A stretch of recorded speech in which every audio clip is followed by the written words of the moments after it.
Hicks, and I'm an editorial and portrait photographer based just outside of London, UK, and welcome to my video. In this series of 3 videos, I'm aiming to go over some of the sort of tips and ideas and ways that you can sort of maximize your workflow. Sometimes being a commercial shooter, it's not always about delivering the absolute best product that you can do, because there are certain time constraints that sometimes get in the way. And one of the hardest things that I've found transitioning from when I was a hobbyist to being an actual commercial shooter was trying to manage that constant drive for perfection, when sometimes it's just not possible all the time, every time. So over the coming videos, I aim to address some of those issues, that we can try and look at different ways of doing things that perhaps maximize our time, as well as giving the best possible quality that we can do within the time that we have. Okay, so anyway, let's jump into the first one, which will be my Lightroom workflow.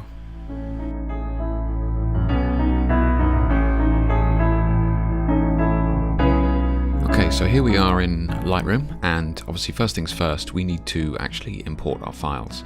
And the workflow that I'm going to be going through in Lightroom is not about explaining every single tool and this is what this means and this is what that does, because there's plenty of places that you can find that information. But what I really wanted to focus on was the way that I do things, and some of the reasons why I do them, and why I recommend that if you're doing something similar and you want to save time and safeguard yourself further down the line, then using some of these tips and techniques will certainly help you as much as they've helped me anyway.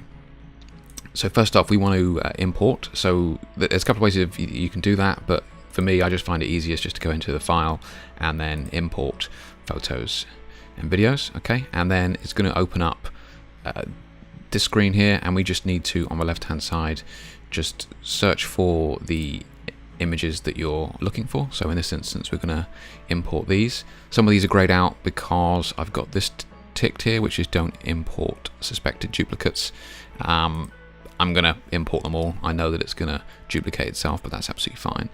And this is just a selection of sort of different types of images. Obviously we've got heavily flared images here, dark background, colored images, and then classic sort of high key images there as well. But before we hit import, there's one vital thing that we need to do, and that is the metadata over here. Okay, so apply during import. So this is what's going to happen every time that we import our images. So at the moment, develop setting, you don't really want a preset applied to all the images on import. If you do, then you can do that in there, but the metadata is what we want to be looking at. And at the moment, and the best part about this is you just have to do it once. Once you've done it, you never have to look at it again. This just automatically applies my JHP preset there, and let's have a look at what that is. So in here, if we just open up my preset, let's see. Okay, so this is what the metadata that is actually applied to every single one of my images that I import. Okay, every single raw file has this embedded in it. Now, it's obviously a huge amount of information that you can add if you want to. Okay, but let's just okay that, and let's just create a new one and show you what I actually added. Okay, so we'll call this 500 pics preset, and all you have to do is just fill in the bits that are actually ticked. So as default, it actually applies this bits here, these items here. So obviously you can just put in your name here. I just have that as copyrighted. Obviously you don't want it as public domain, so you just put your name here, and just up there you can put sort of all rights reserved, and then you just go down filling out the bits that are ticked. So you can again put your name there, your email, and your website, and that sort of thing. And then once you hit create, it's going to apply it over here. So you can see the 500px preset there. Okay, so that's going to apply all that data to every single raw file that you import. So why is it important to do that? You know, why should you bother?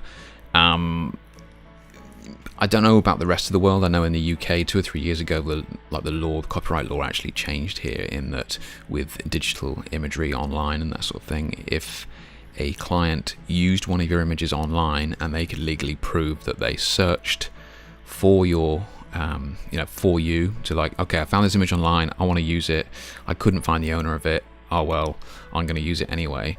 Legally, if they can prove that they did a reasonable search and couldn't find the owner of the image, they were entitled to use it. Now, as crazy as that sounds, this is just the digital age that we live in now.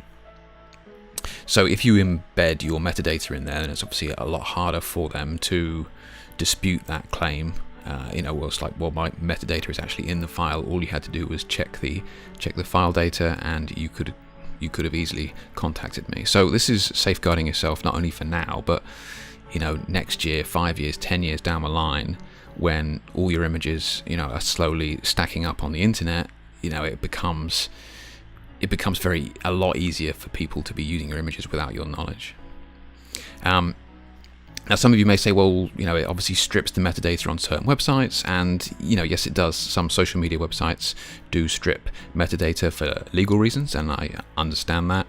But chances are that your client or your potential client who's stealing your image is not going to download your image from a social media website, because most of those sites actually degrade the quality of those images quite aggressively. So it's almost not worth them stealing it in certain situations. But just let me show you what I mean. So if we just go over here, and obviously this is my website, but if we just go onto a metadata website here, and let's just choose a file that I've obviously already applied it to in the past, and let's have a look at the metadata of this file a second. Okay, so you can obviously see all the copyright data I've got here. Okay, all that information is obviously there, and all the camera info, and that is just an obscene amount of information is embedded in that file. Okay, so all that data is there. But let's look at it if we were to actually, rather than upload it from my computer hard drive, let's have a look at the URL. So even on my website, if we go to the same image, let's just open this in a new tab. Okay, just copy the URL of that particular image, pop that in there. So you can even see that even on my own website, that it actually strips a lot of the data. Okay, so all the camera info and XF data is actually stripped from the file. But my copyright metadata that I embedded in Lightroom when I originally ported the raw file is still there. Okay, so this is really worth doing. And like I said, you literally just have to create that preset once, and then you're off. That's it. You just go for it. Okay, so select them all, apply your metadata preset there, and then just hit import. Okay, so once they're all imported, we are ready to explore the library module at the top of the screen here.